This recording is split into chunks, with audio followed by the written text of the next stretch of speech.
Hello সবাইকে, welcome welcome to our YouTube channel edu knowledge. তো তোমাদেরকে আজকে যেই টপিকটা খুবই ইম্পর্টেন্ট একটা টপিক এবং পরীক্ষার আর 2-3 দিন মাত্র বাকি আছে। তো একবার এই যে টপিকটা আমি তোমাদেরকে দিলাম, একবার অবশ্যই চোখ বুলিয়ে নেবে লাস্ট মিনিট সাজেশনের মতন, এবং সেটা হচ্ছে আমাদের ইম্পর্টেন্ট আর্টিকেলস। তো এই ইম্পর্টেন্ট আর্টিকেলস নিয়ে কিন্তু অনেক ধরনের প্রশ্ন তোমাদের দেবে বা অনেক ধরনের প্রশ্ন কিন্তু তোমাদের আসতে পারে। তো এক ঝলকে গুরুত্বপূর্ণ আর্টিকেলসগুলো একটু চোখ বুলিয়ে নাও।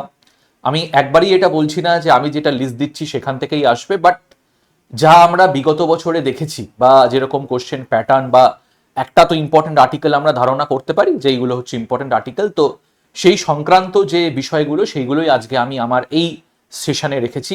তো সবাই লাস্ট মিনিট একটুখানি চোখ বুলিয়ে নেবে, এবং কোথাও যদি কোনো রকম সমস্যা হয় তাহলে আমাকে অবশ্যই তোমরা কমেন্ট সেকশনে জানিও। আমি চেষ্টা করব যথাসম্ভব শিগগিরই ব্যাপারটার উত্তর দেওয়ার। ঠিক আছে, চলো তাহলে আমি একটুখানি জাস্ট তোমাদেরকে দেখাই। সেটা হচ্ছে যে আমাদের প্রথম থেকে আমি আসছি, সেটা হচ্ছে আমাদের পার্ট 1। তাহলে দেখো, পার্ট 1 কিন্তু আলোচনা করছে আমাদের ইউনিয়ন এবং টেরিটরি সংক্রান্ত, তাই তো? ইউনিয়ন এবং টেরিটরি নিয়ে আলোচনা করছে আমাদের part 1 of the Indian constitution. Part 1-এ কি রয়েছে? পার্ট 1-এ রয়েছে আর্টিকেল 1 থেকে 4। এক মিনিট, আর্টিকেল 1 থেকে 4 কিন্তু আমাদের রয়েছে পার্ট 1-এ। তাহলে আমরা একটুখানি দেখে নেব ব্যাপারটা, একটুখানি ভালো করে এখানটা লক্ষ্য করো যে আর্টিকেল 1 কি বলছে। আর্টিকেল 1 কিন্তু আমাদের বলছে এটা যে ইন্ডিয়ার মধ্যে রাজ্য, কেন্দ্রীয় শাসিত অঞ্চল এবং টেরিটরি কি রয়েছে। তাহলে দেখো, প্রথমেই কিন্তু বলছে সেটা হচ্ছে যে আমাদের যে কাঠামো সেটা পুরোপুরি যুক্তরাষ্ট্র কাঠামো না। That is India, that is Bharat shall B A union of state. খুব ভালো করে মাথায় রাখবে। তার মানে ইউনিয়নের যে বাউন্ডারি সেটা কিন্তু কেউ অল্টার, মডিফিকেশন করতে পারবে না। কিন্তু ইউনিয়ন যদি চায় তাহলে কিন্তু কোনো রাজ্য বা কেন্দ্রীয় শাসিত অঞ্চলের বাউন্ডারি বা তাদের যে এখতিয়ার রয়েছে, জুরিসডিকশন রয়েছে, সেইগুলো কিন্তু রদবদল করতে পারে। সেটা আমরা একটু পরবর্তীকালে দেখব। তাহলে এইগুলো কিন্তু আমাদের রয়েছে। তার মানে আর্টিকেল 1 কি বলছে? আর্টিকেল 1 কিন্তু এক্সপ্লিসিটলি মেনশন করছে যে আমাদের রাজ্যগুলো, আমাদের ইন্ডিয়ান টেরিটরিগুলো এবং কেন্দ্রীয় শাসিত অঞ্চলগুলো। আমি যদি চলে যাই আর্টিকেল 2-তে, আর্টিকেল 2টা একটু দেখিয়ে দিই আমি।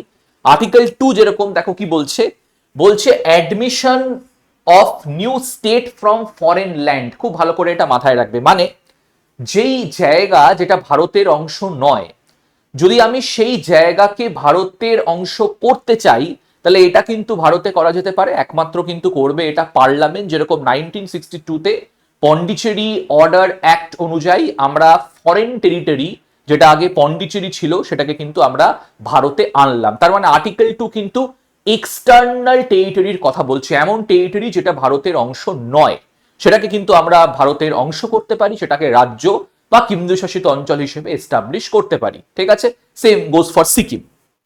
আর্টিকেল 3 দেখো, আর্টিকেল 2 যদি আমাদের হয় যে এক্সটার্নাল টেরিটরি, তাহলে আর্টিকেল 3 কিন্তু হচ্ছে আমাদের ইন্টারনাল টেরিটরি, অভ্যন্তরীণ কোন রকম পরিবর্তন। আমরা কোনো রাজ্যকে ভেঙে অনেক ভাগে বিভক্ত করতে পারি, আমরা কোনো রাজ্যের বাউন্ডারি পরিবর্তন করতে পারি, রাজ্যের নাম পরিবর্তন করতে পারি, একটা রাজ্যকে অন্য রাজ্যের সাথে যুক্ত করতে পারি। যেরকম ফর এক্সাম্পল দেখো তোমরা, এই যে এন্টায়ার জায়গায় নর্থ ইন্ডিয়া, সেটাকে কি করা হতো, মানে জাস্ট আমি এক্সাম্পল হিসেবে বলছি, এক্সপ্লিসিটলি কিন্তু সেটাকে বলা হতো পেপসু।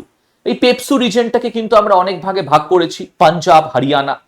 আমরা মাদ্রাসটাকে কিন্তু ভাগ করেছি। আমরা এই যে কেরালা, এর কিন্তু নাম পরিবর্তন করেছি। তাহলে এইগুলো কিন্তু করা যেতে পারে, এবং এটাও কিন্তু একমাত্র কে করবে হচ্ছে কিন্তু আমাদের পার্লামেন্ট। রাজ্যের আইনসভা কিন্তু এটি করতে পারবে না। এবং এই আর্টিকেল 4 দেখো, এই যে আর্টিকেল 2 এবং আর্টিকেল 3, মানে এক্সটার্নাল এবং ইন্টারনাল যে চেঞ্জেস, সেটা কিন্তু একমাত্র পার্লামেন্ট করতে পারবে। মাথায় রাখবে, এটা কিন্তু একমাত্র পার্লামেন্ট করতে পারবে, এবং এর জন্য কিন্তু আর্টিকেল 368 ব্যবহার করতে হয় না। এর জন্য আর্টিকেল 368 কিন্তু ব্যবহার করতে হয় না। মানে সংবিধান সংশোধনী আইনের যে আর্টিকেল রয়েছে সেটা কিন্তু লাগে না। খুব ভালো করে এটা মাথায় রাখবে। এবার যদি আমি চলে আসি নাগরিকত্বতে, নাগরিকত্ব 5 থেকে 11, যে আর্টিকেলগুলো ইম্পর্টেন্ট আমি তোমাদেরকে বলছি, খুব ভালো করে যেটা মাথায় রাখবে সেটা হচ্ছে আর্টিকেল 5 থেকে 11 কিন্তু কমেন্সমেন্ট অফ দ্য কনস্টিটিউশন, মানে যখন সংবিধান গঠন হয়েছে, সংবিধান গঠন হওয়ার আগে কারা ভারতের নাগরিক ছিল।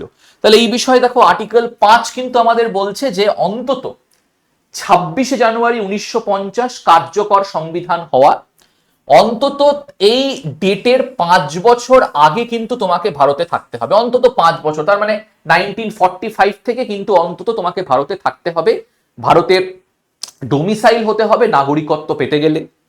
আর্টিকেল 6 কি বলছে? আর্টিকেল 6 সেই সমস্ত নাগরিকদের কথা বলছে যারা পাকিস্তান থেকে ভারতে ফেরত এসছে।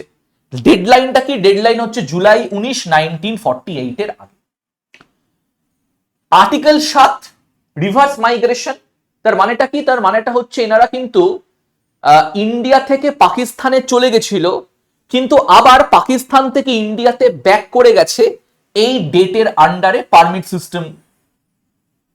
সিস্টেমের আন্ডারে, কিন্তু এই ডেটের আগে কিন্তু ব্যাক করে গেছে। আর্টিকেল 9 অটোমেটিক লস, আমি যদি অন্য দেশের নাগরিকত্ব নিয়ে নিই তাহলে অটোমেটিক্যালি আমি ভারতের নাগরিকত্ব পাবো না, কারণ আমাদের দেশে একক নাগরিকত্ব প্রযোজ্য। এবং ভেরি ভেরি ইম্পর্টেন্ট সেটা হচ্ছে আমাদের আর্টিকেল 11। আর্টিকেল 11 কি? সেটা হচ্ছে সংবিধান গঠনের পরে কারা ভারতীয় নাগরিক হবে সেটা কিন্তু নির্ধারণ করবে পার্লামেন্ট সংবিধান সংশোধনী আইনের মাধ্যমে, সিটিজেনশিপ অ্যামেন্ডমেন্ট অ্যাক্টের মাধ্যমে, এবং এরই মাধ্যমে পার্লামেন্ট প্রথম নাগরিকত্ব আইন কবে তৈরি করেছে? প্রথম নাগরিকত্ব আইন তৈরি করেছে 1955-তে। 5 প্রকারে নাগরিকত্ব পাওয়া, 3 প্রকারে নাগরিকত্ব হারানো। ঠিক আছে, ক্লিয়ার ব্যাপারটা? চলে আসছি আমরা এবার, সেটা হচ্ছে আমাদের 6 রকমের ফান্ডামেন্টাল রাইট। দেখো ফান্ডামেন্টাল রাইটের আমার সেরকম করে বলার নেই, তোমরা সবাই ফান্ডামেন্টাল রাইটটা ভালো করে পড়বে, এটা অ্যাটলিস্ট সবাই জানো। তো ইকুয়ালিটি 14 থেকে 18, ফ্রিডম 19 থেকে 22, শোষণের বিরুদ্ধে অধিকার 23 থেকে 24, ধর্মের অধিকার 25 থেকে 28, সাংস্কৃতিক শিক্ষা বিষয়ক অধিকার 29 থেকে 30, কনস্টিটিউশনাল রেমিডিস 32, এবং রাইট টু প্রপার্টি কিন্তু আমাদের ডিলিট করে দেওয়া হয়েছে। এবার এখানে তোমরা কিছু কিছু জিনিস তোমাদেরকে মাথায় রাখতে হবে, যেরকম article 14 equality before law and equal protection of law, equal protection of law. ঠিক আছে, আমি শুধু ইকুয়াল প্রোটেকশন লিখলাম। আচ্ছা, এখানে তোমরা যে জিনিসটা খেয়াল রাখবে সেগুলো হচ্ছে এক্সেপশন গুলো।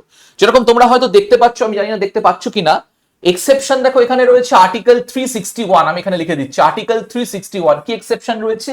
এটা রয়েছে privileges and immunity of the president and governor. President and governor যে কাজগুলো করছে সেই কাজগুলোর জন্য তাকে কোনো কোর্ট অফ লতে জবাবদিহি করতে হয় না, তার বিরুদ্ধে কোনো রকম ক্রিমিনাল মামলা করা যাবে না, তাকে গ্রেফতার করা যাবে না, তাদেরকে জেলে বন্দি করা যাবে না, তাদের বিরুদ্ধে দেওয়ানি মামলা করা যেতে পারে, কিন্তু সেটা করতে গেলেও তাদেরকে অগ্রিম 2 মাসের একটা নোটিশ পাঠাতে হবে।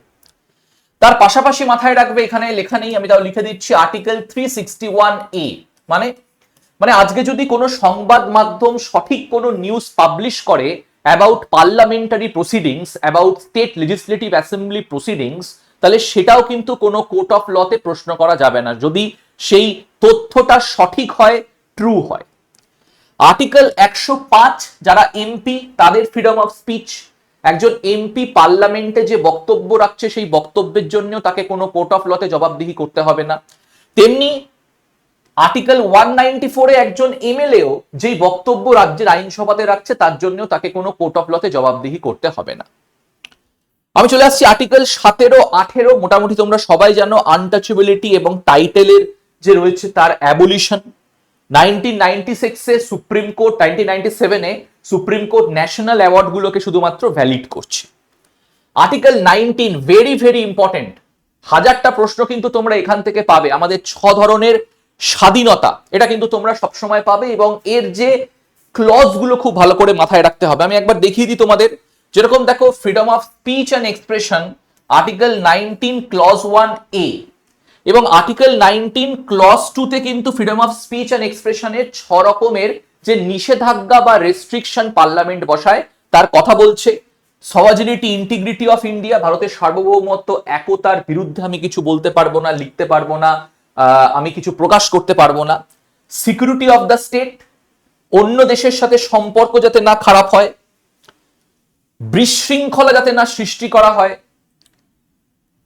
ডিসেন্সি বা মরালিটি, ভারতের যে একটা নৈতিকতা আছে তাতে সেটা সেটা যেন কোনো সময় না হার্ট হয়, কোর্টে অবমাননা না করা হয়, ডিফেমেশন যাতে মানে আমি অন্যকে যেন পার্সোনাল অ্যাটাক না করি, ইনসেটিমেন্ট টু অ্যান অফেন্স, আমি কোনো একটা সভাতে এমন বক্তব্য রাখলাম যে পাবলিক রেগে গিয়ে কোনো একটা ক্রাইম করে দিল বা কোনো একটা ভায়োলেন্ট অ্যাক্টিভিটি করে দিল, তাহলে এইগুলো কিন্তু রেস্ট্রিকশন রয়েছে। সেম তোমরা দেখতে পাচ্ছ রেস্ট্রিকশন রয়েছে assemble peacefully and without arms, মানে জমায়েত করার অধিকার, সেটা অবশ্যই শান্তিপূর্ণভাবে এবং নিরস্ত্রভাবে। এখানেও দেখো আর্টিকেল 19 ক্লজ 3 তে দুটো রেস্ট্রিকশন রয়েছে, সভার্জিনিটি, ইন্টিগ্রিটি অফ ইন্ডিয়া এবং অবশ্যই public order. Article 19 clause 1 sub clause C, right to form association, organisation, union বা কোঅপারেটিভ সোসাইটি। আর্টিকেল 19 ক্লজ 4 এও কিন্তু এখানে তিন ধরনের রেস্ট্রিকশন রয়েছে, সার্বভৌমত্ব, একতা, ঐক্যতা, বিশৃঙ্খলা যাতে না সৃষ্টি হয় এবং সেটা যাতে অনৈতিক না হয়। রাইট টু মুভ ফ্রিলি, ভারতের যে কোনো জায়গায় ইন্টারনালি সর্বত্র স্বাধীনভাবে ঘুরে বেড়ানোর অধিকার। Article 19 clause 1 D, article 19 clause 5 এ রেস্ট্রিকশন রয়েছে ইন্টারেস্ট অফ জেনারেল পাবলিক এবং তার পাশাপাশি protection of the interest of minority. আমি ডিটেলসে যাচ্ছি না কারণ ক্লাসটা আমাদের আর্টিকেলস নিয়ে। Right to reside and settle in any part of India, ভারতের যে কোনো জায়গায় স্থায়ীভাবে অস্থায়ীভাবে বসবাস করার অধিকার। Article 19 clause 1 E, article 19 clause 5 এ সেমই কিন্তু রেস্ট্রিকশনস রয়েছে, ইন্টারেস্ট অফ জেনারেল পাবলিক এবং অবশ্যই protection of tribal areas. Right two property, এটা কিন্তু এখন আর আমাদের মৌলিক অধিকার নেই, যেরকম এটা কিন্তু একটা আর্টিকেল 19 ফ্রিডমের অংশ ছিল, বাট 44th অ্যামেন্ডমেন্ট অ্যাক্টে this has been omitted.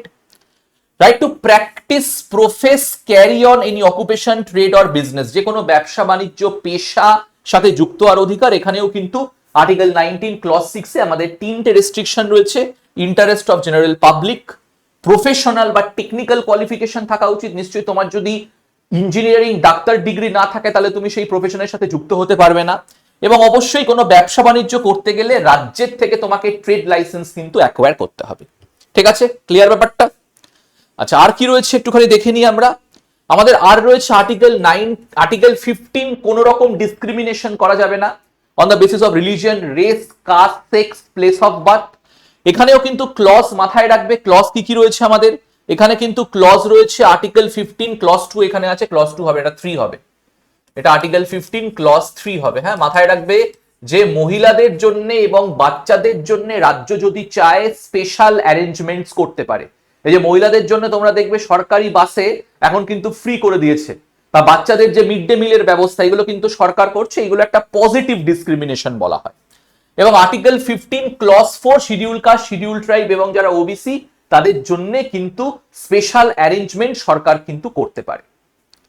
Same article 16 সরকারি চাকরি পরীক্ষার ক্ষেত্রে সরকার কিন্তু অনেক ধরনের ব্যবস্থা করতে পারে, যেরকম আর্টিকেল 16 ক্লজ 4, ক্লজ 4 এ শিডিউল কাস্ট, শিডিউল ট্রাইব, ওবিসিদের জন্য কিন্তু স্পেশাল মানে রিজার্ভেশনের ব্যবস্থা করা হয়েছে সরকারি চাকরির পরীক্ষার ক্ষেত্রে, তোমরা সবাই জানো। তার পাশাপাশি মাথায় রাখবে আর্টিকেল 16 ক্লজ 6, সেখানে কিন্তু ইডব্লিউএস ক্যাটেগরির জন্য সরকারি চাকরির পরীক্ষাতে 10% রিজার্ভেশন রয়েছে। মাথায় রাখবে এটা আর্টিকেল 16 ক্লজ 3, ক্লজ 3 কি, কোন সরকারি চাকরি পেতে গেলে মানে কিছু কিছু সরকারি চাকরি পেতে গেলে তোমাকে কিন্তু সেই জায়গার বাসিন্দা হতে হবে। এক মিনিট, তোমাকে কিন্তু সেই জায়গার বাসিন্দা হতে হবে, হ্যাঁ, ডোমিসাইল। ওকে, ক্লিয়ার ব্যাপারটা মাথায় থাকবে। আচ্ছা, আর্টিকেল 20 থেকে 22 সবাই তোমরা জানো এগুলো। আর্টিকেল 20 হচ্ছে আমাদের তিনটে রাইট রয়েছে, যেটা হচ্ছে আমাদের অ্যারেস্ট করার পরে, একটা হচ্ছে নো এক্স পোস্ট ফ্যাক্টো ল, নো ডাবল জিওপার্ডি, নো সেলফ ইনক্রিমিনেশন। 21 হচ্ছে আমাদের right to life and personal liberty, বিশেষ করে এর মধ্যে যে কেসেস গুলো আছে এবং রাইটস গুলো আছে সেইগুলো খুব ভালো করে পড়বে। অনেক ধরনের কিন্তু এখানে রাইটস রয়েছে, প্রিভেসি রয়েছে, ইন্টারনেট রয়েছে, ম্যারেজ রয়েছে, স্লিপ রয়েছে, রাইট টু লাইফ রয়েছে, right to die with human dignity, right to shelter, right to clean air, water, environment, অনেক রকম কিন্তু রয়েছে, এটা একটু ভালো করে দেখবে। আর্টিকেল 22 অবশ্যই যে অ্যারেস্ট করার মানে অ্যারেস্ট করার আগে আমাদের কি কি অধিকার আছে, তাহলে দু ধরনের অ্যারেস্টের পদ্ধতি হয়, পিউনিটিভ ডিটেনশন এবং প্রিভেন্টিভ ডিটেনশন। ওকে, ক্লিয়ার? চলে যাচ্ছি আমি এবার নেক্সট দেখি। আচ্ছা, নেক্সট হচ্ছে আমাদের heart and soul of the Indian constitution, article 32। অবশ্যই 32 চেষ্টা করবে সবকটা রিট ভালো করে পড়ার, কোন কোন ক্ষেত্রে ব্যবহার করা যায়, কোন কোন ক্ষেত্রে ব্যবহার করা যায় না, এর ইংলিশ মানে কি আছে। আর্টিকেল 33 যারা armed force, military force, intelligence সার্ভিসের সাথে যুক্ত তাদের কিছু মৌলিক অধিকার পার্লামেন্ট রেস্ট্রিক্ট করতে পারে, যেরকম পার্লামেন্ট রেস্ট্রিক্ট করেছে আর্টিকেল 19 এর কিছু প্রভিশন। আর্টিকেল 34 হচ্ছে আমাদের মিলিটারি শাসন, মার্শাল ল। যদি ভারতে কোনো মার্শাল ল কখনো লাগু হয় তাহলেও আমাদের মৌলিক অধিকার রেস্ট্রিক্ট হতে পারে। এবং WBCS 2023-এ যে প্রশ্নটা এসেছিল যে পার্ট 3 তে এনফোর্স করার জন্য ল তৈরি করতে পারে একমাত্র পার্লামেন্ট। ফর এক্সাম্পল, অস্পৃশ্যতা দূরীকরণের জন্য পার্লামেন্ট ল তৈরি করেছে untouchability offence act. Human trafficking বন্ধ করার জন্য পার্লামেন্ট ল তৈরি করেছে হিউম্যান ট্রাফিকিং প্রহিবিশন অ্যাক্ট, বা চাইল্ড লেবার বন্ধ করার জন্য child labour prohibition act, illegal trafficking act হবে হয়তো, ঠিক আছে? এইটা একটু ভালো করে কিন্তু মাথায় রাখবে। নেক্সট চলে আসছি আমরা যে ডিপিএসপি ফান্ডামেন্টাল রাইটের মধ্যে কি ডিফারেন্স আছে, এটা একটু ভালো করে খেয়াল রেখে দেবে। অনেক সময় পরীক্ষায় আসে যেরকম ফান্ডামেন্টাল রাইট ইউএসএ থেকে, ডিপিএসপি আয়ারল্যান্ড থেকে। এটা কিন্তু কোর্টে লাগু করা যেতে পারে, মানে বিচারযোগ্য, বাট অবশ্যই ডিপিএসপি যতক্ষণ না আইন হিসেবে বা পলিসি হিসেবে লাগু হবে তার কোনো আইনি প্রযোজ্যতা নেই, নন জাস্টিসিয়েবল। এটা পলিটিক্যাল এবং ডেমোক্রেটিক ইন ক্যারেক্টার, বিশেষ করে লিগাল ইন ক্যারেক্টার, বাট এটা হচ্ছে social and economic in character, তাহলে একটা ওয়েলফেয়ার স্টেটের কিন্তু সৃষ্টি করছে। এটা হচ্ছে নেগেটিভ, তার কারণ রাষ্ট্রকে বারণ করছে ফান্ডামেন্টাল রাইটে আপনারা ল তৈরি করবেন না। ডিপিএসপিটা পজিটিভ, কারণ রাষ্ট্রকে বলছে আপনার ডিপিএসপি প্রিন্সিপাল গুলোকে লাগু করে আইন তৈরি করুন। আর্টিকেল ডিফাইন্ড আছে 12 থেকে 35 এবং এটা রয়েছে আমাদের আর্টিকেল 36 থেকে 51।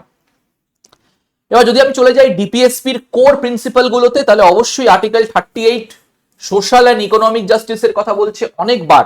এই প্রশ্নটা এসছে গান্ধিয়ান প্রিন্সিপালের অন্তর্ভুক্ত আর্টিকেল 40, গ্রাম পঞ্চায়েত গঠন করা, ভেরি ভেরি ইম্পর্টেন্ট। তোমরা জানো আর্টিকেল 44 ইউনিফর্ম সিভিল কোড, সব ধর্ম, বর্ণ, জাতি, জায়গার জন্য একই আইন তৈরি করা হবে।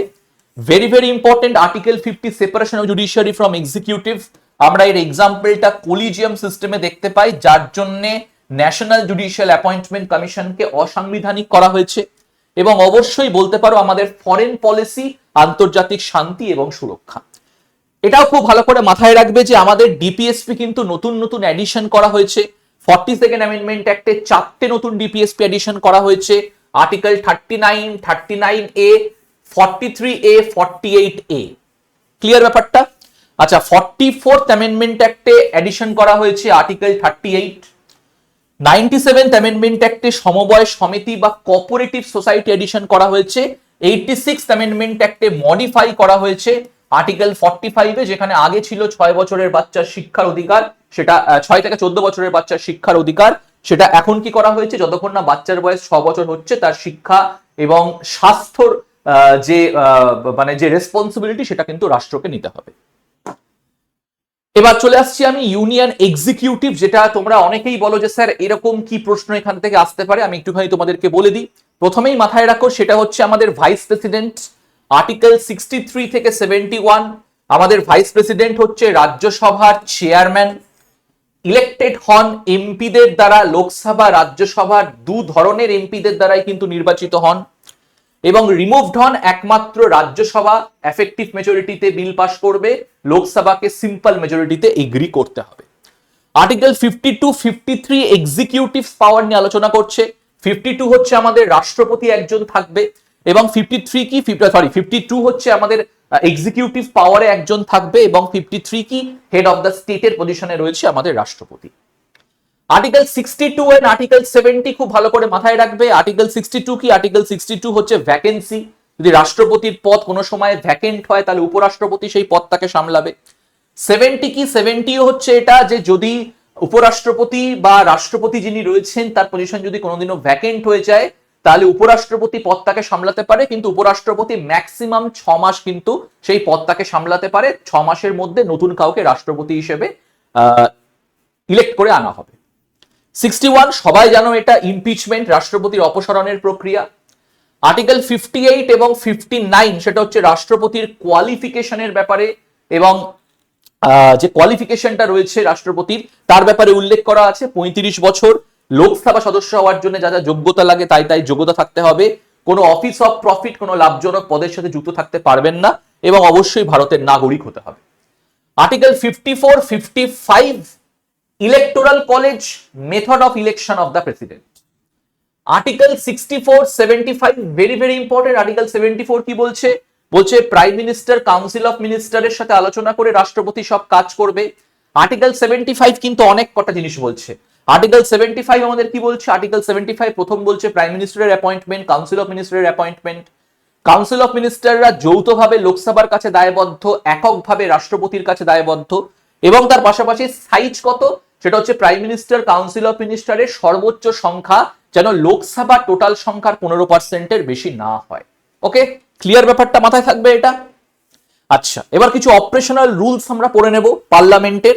প্রথম হচ্ছে দেখো, লোকসভার যাবতীয় বিষয়ের ব্যাপারে আলোচনা করা হচ্ছে আর্টিকেল 81-এ। যেরকম লোকসভার সময়কাল 5 বছর, আর্টিকেল 83 বা 5 বছরের আগেও কিন্তু লোকসভা ডিসলভ হয়ে যেতে পারে যদি সরকারের সংখ্যাগরিষ্ঠতা না থাকে। Speaker, deputy speaker article 93, 95 respectively. Rajya Sabha article 80, সময়কাল 6 বছর, permanent house, not subject to dissolution, সেটা ভেঙে যায় না। Chairman, deputy chairman article 89, article 91। Clear ব্যাপারটা? নেক্সট আর্টিকেল 100 কি? আর্টিকেল 100 হচ্ছে আমাদের কোরাম, এবং তার পাশাপাশি স্পিকার যখন লোকসভাতে টাই হবে তখন যখন ভোট করবেন সেটাকে বলা হয় কাস্টিং ভোট। আর্টিকেল 100, আর্টিকেল 102 সেটা হচ্ছে ডিসকোয়ালিফিকেশন, এবং তার পাশাপাশি যদি কোনো এমপি 60 দিন টানা অ্যাবসেন্ট থাকে উইথাউট কোনো প্রপার নোটিস, তাহলে তাকে ডিসকোয়ালিফাই করে দেওয়া হতে পারে। Article 103 election commission recommends removal to president. যদি কাউকে রিমুভ করতে হয় তাহলে প্রেসিডেন্ট নির্বাচন কমিশনের সাথে আলোচনা করে সেই এমপি কে রিমুভ করবে। আর্টিকেল 105 আগেই বললাম, যারা এমপি তাদের পার্লামেন্টে ফ্রিডম অফ স্পিচের কথা, পার্লামেন্টে তারা যে বক্তব্য রাখছে সেই বক্তব্যের জন্য তাকে কোনো কোর্ট আদালতে জবাবদিহি করতে হবে না। তার পাশাপাশি আর্টিকেল 79 পার্লামেন্টের এস্টাবলিশমেন্ট, পার্লামেন্টে থাকছে আমাদের bicameral structure plus president. Article 82 delimitation commission, কিন্তু এখানে বলা হচ্ছে যে আমাদের রাজ্যে টেরিটোরিয়াল কনস্টিটিউয়েন্সি লোকসভার সিটকে কিন্তু নির্ধারণ করছে, যেটা ফ্রোজ করা হয়েছে 2026 অবধি, মানে 26-এ কিন্তু নতুন ডিলিমিটেশন কমিশন হওয়ার কথা। ঠিক আছে, ক্লিয়ার ব্যাপারটা? এবার আমি একটু চলে আসছি এখানে পাইপলাইনে, সেটা হচ্ছে যে আমাদের বিলসের বিভিন্ন বিষয়। তাহলে দেখো, আর্টিকেল জয়েন্ট সিটিং, আর্টিকেল 108-এ কিন্তু জয়েন্ট সিটিং যৌথ অধিবেশনের কথা লেখা আছে। তাহলে যৌথ অধিবেশন লোকসভা রাজ্যসভার মধ্যে হবে। মানি বিলের ক্ষেত্রে, সংবিধান সংশোধনী বিলের ক্ষেত্রে জয়েন্ট সিটিং হয় না। মানি বিল আর্টিকেল 109, 110, 109 মানি বিল একমাত্র পেশ হবে লোকসভাতে, not Rajya Sabha. Article 110 definition of money bill. 113 annual financial statement বা বাজেট। 117 ফিনান্সিয়াল বিল 1 এবং 2, ভালো করে মাথায় রাখবে, দুটো ক্যাটেগরির ফিনান্সিয়াল বিল হয়। 123 হচ্ছে রাষ্ট্রপতির অর্ডিন্যান্স ক্ষমতা। 266 হচ্ছে কনসোলিডেটেড ফান্ড অফ ইন্ডিয়া থেকে টাকা পার করা, সবাই যেন অ্যাপ্রোপ্রিয়েশন বিল। পার্লামেন্টারি অ্যাপ্রুভাল কিন্তু প্রয়োজন রয়েছে। কন্টিনজেন্সি ফান্ড হচ্ছে আনডিক্লেয়ার্ড অ্যাসেট গুলোকে বার করা, বা কোনো আনফরসিন কোনো সিচুয়েশন চলে এলো সেটাকে মোকাবিলা করার জন্য আর্টিকেল 267 কন্টিনজেন্সি ফান্ড, এটা কিন্তু রাষ্ট্রপতির অ্যাপ্রুভালেতে লাগে। ক্লিয়ার ব্যাপারটা? আচ্ছা, এবার একটু ফর্মুলাতে আমি চলে যাই যে স্যার আমরা তাহলে এতগুলো ফর্মুলা কি রাজ্যের ক্ষেত্রে মাথায় রাখবো? না, শুধু পার্লামেন্টের মাথায় রাখবে, তাহলেই রাজ্যের ক্ষেত্রে অটোমেটিক হয়ে যাবে। ফর এক্সাম্পল, প্রেসিডেন্টের পার্ডনিং পাওয়ার আর্টিকেল 72 অ্যাড করে দাও 89, হয়ে যাবে আর্টিকেল 161। কাউন্সিল অফ মিনিস্টার অ্যাডভাইসে রাষ্ট্রপতি চলবে, সেম ভাবে প্লাস 89 অ্যাড করে দাও 163 তে কিন্তু কাউন্সিল অফ মিনিস্টার, মানে কাউন্সিল অফ মিনিস্টার যারা স্টেট আছে তার অ্যাডভাইসে কিন্তু রাজ্যপাল চলবে। এটা তোমরা 75-এও করতে পারো। 75-এও তোমরা প্লাস 89 অ্যাড করে দাও, তাহলে হয়ে যাবে আর্টিকেল 164। সেখানেও কিন্তু চিফ মিনিস্টারের নিয়োগ, কাউন্সিল অফ মিনিস্টারের নিয়োগ যৌথভাবে বিধানসভার কাছে দায়বদ্ধ, এককভাবে রাজ্যপালের কাছে দায়বদ্ধ। অ্যাটর্নি জেনারেল আর্টিকেল 76, 89 অ্যাড করে দাও, হয়ে যাচ্ছে advocate general. Duties of prime minister article 78, prime minister হচ্ছে প্রিন্সিপাল চ্যানেল অফ কমিউনিকেশন, যোগসূত্রের মাধ্যম। কার কার মধ্যে যোগসূত্রের মাধ্যম? একটা হচ্ছে প্রেসিডেন্ট এবং কাউন্সিল অফ মিনিস্টারের মধ্যে, এবং সেম 89 অ্যাড করে দিলে হয়ে যাচ্ছে তোমার duties of chief minister. Chief মিনিস্টারও কিন্তু যোগসূত্রের মাধ্যম রাজ্যপাল এবং রাজ্যের মন্ত্রীদের মধ্যে। এই কোশ্চেনটা আমরা একটুখানি বুঝে নিই বা দেখে নিই। তাহলে দেখো হাউস অফ পার্লামেন্ট মানে পার্লামেন্টের যারা এমপি তাদের যে সুযোগ মানে তাদের যে ফ্রিডম অফ স্পিচ 89 অ্যাড করে দেওয়া হয়ে যাচ্ছে 194, এমএলএ দের বা MLC there freedom of speech. Annual financial statement তোমরা এখানে অ্যাড করে দাও, তাহলে হয়ে যাচ্ছে আর্টিকেল 112, খুব ভালো করে মাথায় রাখবে, +90 অ্যাড করে দাও, স্টেট বাজেট হয়ে যাচ্ছে 202। অ্যাপ্রোপ্রিয়েশন বিল ইউনিয়ন 114, 90 অ্যাড করে দাও, তোমার হয়ে যাচ্ছে কিন্তু স্টেট। ঠিক আছে, তো এইগুলো কিন্তু একটু ভালো করে মাথায় রাখবে, তাহলেই মোটামুটি ব্যাপারটা ক্লিয়ার হয়ে যাবে। পিডিএফ এ যখন পাবে ভালো করে নজর দিয়ে দেখবে। আচ্ছা, এবার আমি এইখানটা একটুখানি বলে দিই তোমাদের, এইখানটা দুটো একসাথে একটু পড়ার চেষ্টা করবে, আলাদা আলাদা তোমাদের পড়তে হবে না। আমি স্টেট এক্সিকিউটিভটায় চলে আসছি। তাহলে office of governor article 153, appointment কার দ্বারা, প্রেসিডেন্টের দ্বারা অ্যাপয়েন্ট হচ্ছে আর্টিকেল 155 এ, প্রেসিডেন্টের প্লেজারেই কিন্তু অফিসে থাকছে আর্টিকেল 156 এ, পার্ডনিং পাওয়ার কততে রয়েছে আর্টিকেল 161 এ, অর্ডিন্যান্স মেকিং পাওয়ার কততে রয়েছে আর্টিকেল 213 তে, অ্যাডভোকেট জেনারেলের কথা রয়েছে আর্টিকেল 165 এ, লেজিসলেটিভ অ্যাড্রেস মানে তার লেজিসলেটিভ যে পজিশনটা রয়েছে সেখানে বলা আছে আর্টিকেল 75, আর্টিকেল 176। ঠিক আছে, এই হচ্ছে কিন্তু পুরো বিষয়। ভালো করে এটা এবং এটা যেরকম ফর্মুলা বললাম সেরকম করে কিন্তু পড়বে, আলাদা করে কিন্তু আর পড়তে যাবে না, অত কিন্তু আর সময় এখন আমার নেই। আচ্ছা, নেক্সট আমি চলে আসছি আর্টিকেল 200 এবং আর্টিকেল 201। ভেরি ভেরি ইম্পর্টেন্ট, মাথায় রাখো, অনেকেই এটা গুলিয়ে ফেলে যে আর্টিকেল 200 তে কিন্তু রয়েছে গভর্নর, গভর্নরের কি ক্ষমতা বিলস নিয়ে। তা গভর্নরের কি কি ক্ষমতা আছে? গভর্নর সই করতে পারে, অ্যাসেন্ট করতে পারে, এই যে আমি এখানে লিখেছি সই করতে পারে, আটকে রাখতে পারে, রিটার্ন করতে পারে, বাট রিটার্ন কিন্তু একবারই করতে পারবে, দ্বিতীয়বার যখন গভর্নরের কাছে আসবে গভর্নরের সই করা বাধ্যতামূলক। এবং দেখো আর্টিকেল 200তেই মাথায় রাখবে, এটাই কিন্তু অনেকে ভুল করে, আর্টিকেল 200তেই রাজ্যপাল এটাকে রিজার্ভ করে রাখতে পারে রাষ্ট্রপতির কাছে, রিজার্ভ করে রাখতে পারে রাষ্ট্রপতির কাছে। এবার তাহলে আর্টিকেল 201 কি? আর্টিকেল 201 হচ্ছে যখন সেই বিলটা রিজার্ভ করা থাকবে রাষ্ট্রপতির জন্য, তখন রাষ্ট্রপতির কি ক্ষমতা আছে, তখন রাষ্ট্রপতির কি ক্ষমতা আছে, তাহলে রাষ্ট্রপতি কিন্তু সেটাকে চাইলে সই নাও করতে পারে, সই নাও করতে পারে। Once reserve the governor role terminate, governor কিন্তু আর থাকে না। The president now possess absolute authority whether to give his assent or not to give his assent, এবং তিনি কিন্তু সেটাকে আটকে রাখতে পারে তার ইচ্ছে মতো। ওকে, ক্লিয়ার ব্যাপারটা? চলে আসছি আমরা হাইরার্কি, জুডিশিয়াল হাইরার্কিতে। তাহলে আমি শুরু করছি আমাদের অ্যাপেক্স কোর্ট থেকে সুপ্রিম কোর্ট। তাহলে এখন আর স্ট্রাকচার কিন্তু পাল্টে গেছে, এখন কত হয়েছে একটুখানি বলবে আমাকে, এখন কত পার্লামেন্টের স্ট্রাকচার আছে, মানে জুডিশিয়ারি স্ট্রাকচার আছে বলো। এটা 2019 সালে ছিল, 2026 সালে পরিবর্তন হয়েছে। তাহলে কার দ্বারা অ্যাপয়েন্টেড? অবশ্যই রাষ্ট্রপতির দ্বারা অ্যাপয়েন্টেড, বাট কলিজিয়াম একটা গুরুত্বপূর্ণ ভূমিকা পালন করে। কোর্ট অফ রেকর্ড 129, মূল এখতিয়ারের ক্ষমতা 131, অ্যাপিলেট ডাইরেক্ট যাবে না, অ্যাপিলের মাধ্যমে যাবে 132, 134, নিজের ডিসিশনকে নিজেই পরিবর্তন করতে পারে, সুপ্রিম কোর্ট হচ্ছে একটা সেলফ কারেক্টিভ এজেন্সি। 137, সুপ্রিম কোর্টের যে ডিসিশন গুলো সেটা কিন্তু ইন্ডিয়ার সব কোর্টের ট্রাইব্যুনালে মানতে হবে।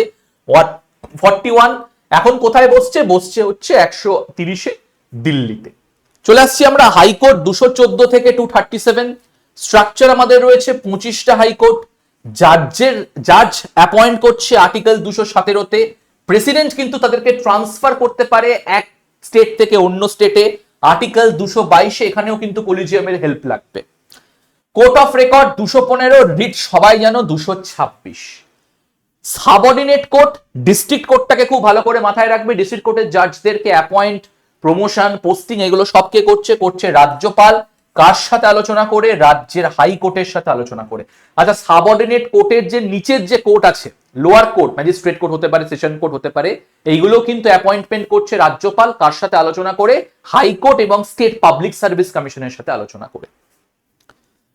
নেক্সট আমি চলে আসছি, একই জিনিস লেখা আছে, বারবার আমি আর বলছি না। আচ্ছা, এবার একটু ইনস্টিটিউশন গুলোতে আমি চলে আসছি। ভেরি ভেরি ইম্পর্টেন্ট, তোমরা জানো যে একটা প্রশ্ন ইনস্টিটিউশন থেকে আর্টিকেল দিয়ে প্রত্যেক বছর দেয়, মানে পকেট প্রশ্ন বলতে পারো। তো অডিটর ক্যাগ আমাদের আর্টিকেল 148 থেকে আর্টিকেল 151, খুব ভালো করে মাথায় রাখবে এটা। ইলেকশন কমিশন পার্ট 15 আর্টিকেল 324 থেকে আর্টিকেল 329, যার মধ্যে 324 নির্বাচন কমিশন, 325 ইউনিভার্সাল অ্যাডাল্ট ফ্র্যাঞ্চাইজি, 326 কিন্তু হচ্ছে আমাদের লোকসভা বিধানসভাতে আমরা ডাইরেক্ট ভোট দিতে পারি। ঠিক আছে, ক্লিয়ার ব্যাপারটা? আচ্ছা, নেক্সট হচ্ছে আমাদের পাবলিক সার্ভিস কমিশন, আর্টিকেল 308 থেকে আর্টিকেল 323 এ, যেখানে 312তে হচ্ছে আমাদের all India service, is, IPS, IFS, 315, 316 UPSC president appoint করছে, সময়কাল 6 বছর, 65 ইয়ার। স্টেট পাবলিক সার্ভিস কমিশন মাথায় রাখবে অ্যাপয়েন্ট করছে রাজ্যপাল, বাট রিমুভ করছে কিন্তু রাষ্ট্রপতি, সময়কাল 6 বছর, 62 ইয়ার। আর্টিকেল 323 এ ভেরি ইম্পর্টেন্ট, সেটা হচ্ছে আমাদের অ্যাডমিনিস্ট্রেটিভ ট্রাইব্যুনাল। ওকে, ক্লিয়ার ব্যাপারটা? মাথায় থাকবে খুব ভালো করে।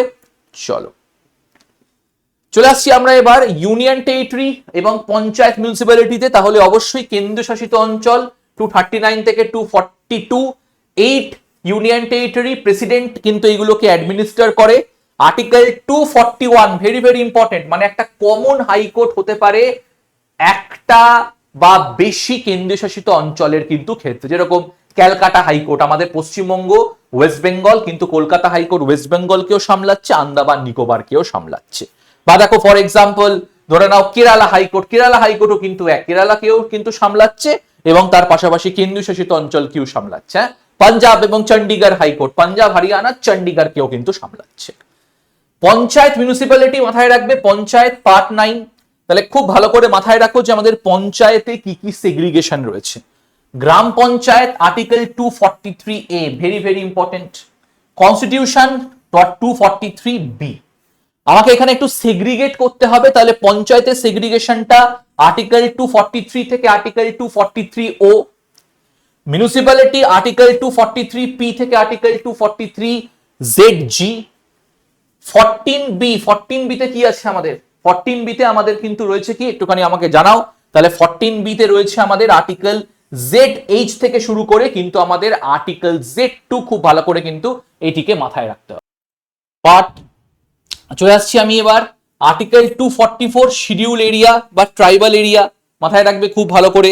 এখানে আর্টিকেল 244 ক্লজ 2 স্পেসিফিক্যালি কিন্তু আমাদের 6 শিডিউলে যে 4টে রাজ্য আছে, এটিএমএম, আসাম, ত্রিপুরা, মেঘালয়, মিজোরাম, এটা নিয়ে কিন্তু আলোচনা করছে। ঠিক আছে, ও সরি, আমি এটাকে পঞ্চায়েত মিউনিসিপ্যালিটি, আমার মাথা খারাপ হয়ে গেছে, আমি এখানে পার্ট 14 বলে দিয়েছিলাম, সরি সরি, ঠিকই আছে ঠিকই আছে, জাস্ট এটা ঠিক করে নেবে, এটা হচ্ছে part 9, sorry sorry sorry sorry, part 14 আমি বলে দিয়েছিলাম, আসলে অ্যাডমিনিস্ট্রেটিভ ট্রিবিউনালটা মাথায় ঘুরছে।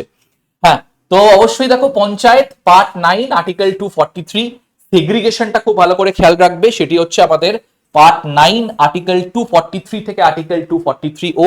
মিউনিসিপ্যালিটি পার্ট 9 এ 243 পি থেকে 243 জেড জি। পার্ট 9 বি হোমওয়ার্ক নাকি বলে দেবো একদম, cooperative society article 243 Z H থেকে আর্টিকেল 243 জেড টি। হ্যাঁ, 73rd amendment act, 74th amendment act, 97th amendment act. Clear ব্যাপারটা? মাথায় থাকবে। তাহলে পার্ট 14 না, এটা হচ্ছে কিন্তু আমাদের পার্ট 9। চলে আসছি আমরা নেক্সট এবার, নেক্সট হচ্ছে আমাদের রাজ্য কেন্দ্র সম্পর্ক, খুবই ভাই পিকিউলিয়ার ব্যাপার এটা। মানে দেখো একবার লেজিসলেটিভ এবং অ্যাডমিনিস্ট্রেটিভ যে রিলেশনশিপ, একটু পার্টটা বলি। লেজিসলেটিভ অ্যান্ড অ্যাডমিনিস্ট্রেটিভ রিলেশনশিপের যে পার্ট, সেটা কিন্তু হচ্ছে পার্ট 11। আবার ফিনান্সিয়াল যে পার্ট, সেটা কিন্তু হচ্ছে পার্ট 12। খুব ক্রিটিক্যাল, এটা কিন্তু ভালো করে মাথায় রাখবে। তাহলে লেজিসলেটিভ রিলেশনশিপ কি রয়েছে? আর্টিকেল 245 থেকে আর্টিকেল 243। আর্টিকেল 246 হচ্ছে আমাদের ডিস্ট্রিবিউশন অফ লিস্ট, যে আমাদের 3টে লিস্ট রয়েছে, তার আন্ডারে কি কি ডিস্ট্রিবিউশন রয়েছে। 242 হচ্ছে আমাদের রেসিডিউরি পাওয়ার, নতুন কোনো যদি কোনো আইটেম অ্যাড হয় রেসিডিউরি পাওয়ারে থাকবে। আমরা মাথায় রাখবে এই যে রেসিডিউরি পাওয়ার, এটা ইন্ডিয়াতে পার্লামেন্টের কন্ট্রোলে, ইউএসএ তে কিন্তু স্টেটের কন্ট্রোলে। ফিনান্সিয়াল রিলেশনশিপ যদি আমি চলে আসি, article 265 taxes by law only, tax কিন্তু অনলি ল এর দ্বারাই করা হবে। এবং তোমরা হয়তো জানো যে ট্যাক্স কিন্তু শুধুমাত্র পার্লামেন্টই কিন্তু লাগু করবে, তার পাশাপাশি কিন্তু অন্য কোনো অথরিটি বলছি আমি, মানে স্টেটের বাইরে অথরিটি কিন্তু লাগু করতে পারবে না। 280 very very important, finance commission 5 বছরের জন্য গঠন করা হবে, মানে 5 বছর না, ফিনান্সিয়াল ইয়ারের ক্ষেত্রে গঠন করা হবে। 301 ভেরি ভেরি ইম্পর্টেন্ট, 301 এটা কিন্তু এক ধরনের আমাদের রাইট, সেটা হচ্ছে freedom of trade, commerce and intercourse. আমরা কিন্তু এটা অস্ট্রেলিয়া থেকে নিয়েছি। এবং এখানে কিছু জিনিস কিন্তু খুব ভালো করে মাথায় রাখো, যেটা আমাদের কনস্টিটিউশনকে একটা ফেডারেল স্ট্রাকচার না, একটা ইউনিটারি বায়াস বানাচ্ছে। সেটা হচ্ছে আমাদের আর্টিকেল 249 কি আছে? 249 হচ্ছে রাজ্যসভা স্পেশাল মেজরিটিতে একটা রেজলিউশন পাস করে পার্লামেন্টকে অনুরোধ করতে পারে যেন তারা ন্যাশনাল ইন্টারেস্টের কারণে স্টেট লিস্ট আইটেমে ল তৈরি করে। 250 এমার্জেন্সির সময় পার্লামেন্ট স্টেট লিস্ট আইটেমে ল তৈরি করতে পারে। আর্টিকেল 253 কোন আন্তর্জাতিক চুক্তিকে বাস্তবায়িত করার জন্যও কিন্তু পার্লামেন্ট স্টেট লিস্ট আইটেমে ল তৈরি করতে পারে। হোমওয়ার্কটা একটু করে রাখবে, আর্টিকেল 252 তাহলে কি? আর্টিকেল 252 তাহলে কি? এটা হচ্ছে তোমাদের হোমওয়ার্ক, ভালো করে আমাকে কমেন্ট সেকশনে জানাবে এটা। নেক্সট চলে গেলাম আমি এবার, special provision for certain class. তাহলে কিছু ক্লাসের জন্য কিন্তু স্পেশাল প্রভিশন রয়েছে, দেখে নেব আমরা। তাহলে অবশ্যই খেয়াল রাখবে আর্টিকেল 330 শিডিউল কাস্ট শিডিউল ট্রাইবের জন্য স্পেশাল প্রভিশন মানে রিজার্ভেশন কোথায়? লোকসভাতে। সেরকমই article 332 special provision schedule caste schedule ট্রাইবের জন্য তাদের পপুলেশনের ভিত্তিতে রিজার্ভেশন থাকবে কোথায়? রিজার্ভেশন থাকবে বিধানসভাতে। 104তম সংশোধনী আইনে 331-এ লোকসভাতে অ্যাংলো ইন্ডিয়ানসের জন্য রিজার্ভেশন ছিল, 333-এ বিধানসভাতে অ্যাংলো ইন্ডিয়ানসের জন্য রিজার্ভেশন ছিল, যেটা কিন্তু এখন আর নেই। 2020 থেকে এখন কিন্তু সেটা আর নেই। ন্যাশনাল কমিশন 338 শিডিউল কাস্ট, 338-এ national commission for schedule tribe, 338B national commission for backward class, 340 রাষ্ট্রপতি চাইলে ব্যাকওয়ার্ড ক্লাসের আজকে কন্ডিশন কেমন তার জন্য কমিশন গঠন করতে পারে, Kaka Kelkar commission, Mandal commission. Article 341A সেটা হচ্ছে definition of the caste list. Okay, clear? আচ্ছা, নেক্সট চলে আসছি আমি ল্যাঙ্গুয়েজের। Language article 343 official language Hindi, but অবশ্যই পার্লামেন্ট ইংলিশও অ্যাড করে দিয়েছে। 351 অনেক সময় প্রশ্ন আছে যে আমাদের যে development of the Hindi language করা দরকার। জুডিশিয়াল ল্যাঙ্গুয়েজ আর্টিকেল 348, তাহলে সুপ্রিম কোর্ট হাইকোর্টের যে প্রসিডিং সেটা কিন্তু ইংলিশ হবে আনটিল পার্লামেন্ট অন্য কিছু কথা বলছে, আনটিল পার্লামেন্ট অন্য কিছু কথা বলছে। এই জন্য তোমরা দেখবে যে সুপ্রিম কোর্ট হাইকোর্টের যখন কেস হয়ে যায় তখন যে মানে যেই জাজমেন্টটা বেরোয় সেটা কিন্তু ইংলিশে বেরোয়। হ্যাঁ, হাইকোর্টের নিজের যে রাজ্য সেই রাজ্যের ল্যাঙ্গুয়েজও কিন্তু ফলো করতে পারে। স্টেট অ্যান্ড এডুকেশনাল ল্যাঙ্গুয়েজ, তাহলে article 345 state adopt their own official language, রাজ্যগুলো নিজের অফিসিয়াল ল্যাঙ্গুয়েজ করতে পারে। 350A প্রাইমারি এডুকেশন, মানে যারা আর কি মাইনরিটি, যারা ল্যাঙ্গুয়েজ মাইনরিটি রয়েছে, ভাষার ভিত্তিতে যারা মাইনরিটি, তাদের ভাষাকে বাঁচানোর জন্য তাদের বাচ্চাদের শিক্ষা মাতৃভাষাতে করতে হবে, মাতৃভাষাতে করতে হবে। Primary education must be accessible in the child's mother language. সেই মাদারের যে ল্যাঙ্গুয়েজ রয়েছে, যে মাতৃভাষা, সেই মাতৃভাষাতে বাচ্চাদের শিক্ষা করতে হবে অ্যাটলিস্ট প্রাইমারি লেভেল অব্দি। এমার্জেন্সি প্রভিশন মোটামুটি সবাই জানো, দেখো আমার এখানে আর কিছু বলার নেই। National emergency, state emergency, financial emergency, যেটা আমি বলবো সেটা হচ্ছে আর্টিকেল 353। খুব ভালো করে এটা মাথায় রাখবে। আর্টিকেল 353 কি করছে? Centre power to make law on state list. হ্যাঁ, যে সেন্টারকে ক্ষমতা দিয়ে দিচ্ছে যে স্টেট লিস্টের আইটেমে ল তৈরি করতে পারে, অপারেশনে থাকবে 6 মান্থস। এবং আর্টিকেল 355 কেন্দ্রের দায়িত্ব রাজ্যকে প্রোটেক্ট করা। কেন্দ্রের দায়িত্ব কি? কেন্দ্রের দায়িত্ব হচ্ছে রাজ্যকে প্রোটেক্ট করা from external aggression, from armed rebellion. State emergency article 356 রাষ্ট্রপতি শাসনের সময় রাষ্ট্রপতি কন্ট্রোলে নিয়ে নেবে, রাষ্ট্রপতি পাওয়ারটাকে ডেলিগেট করবে রাজ্যপালকে, রাজ্যপাল চালাবে রাজ্যটাকে with the help of chief secretary. Financial emergency 360 এখনো একবারও লাগু করা হয়নি, লাগু হতে পারে যদি ক্রেডিট অফ ইন্ডিয়া কোনো সময় থ্রেটেন্ড হয় বা রাজ্যে কোনো রকম দেশে কোনো রকম ফিনান্সিয়াল ইনস্টেবিলিটি হয়।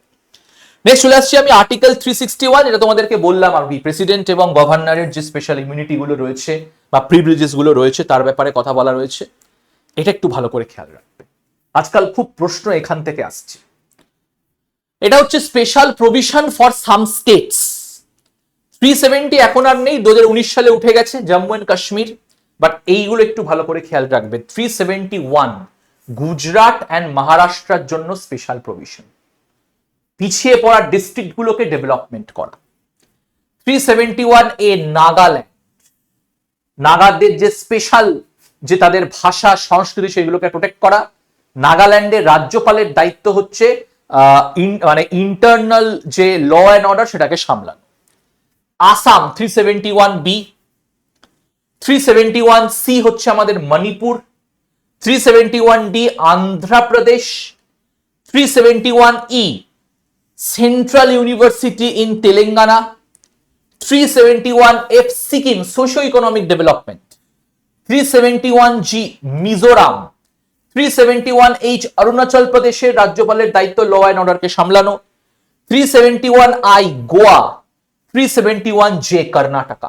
এইগুলো কিন্তু একটু ভালো করে মাথায় রাখবে যে কি কি অংশে কি কি আমাদের বলা হয়েছে, ঠিক আছে।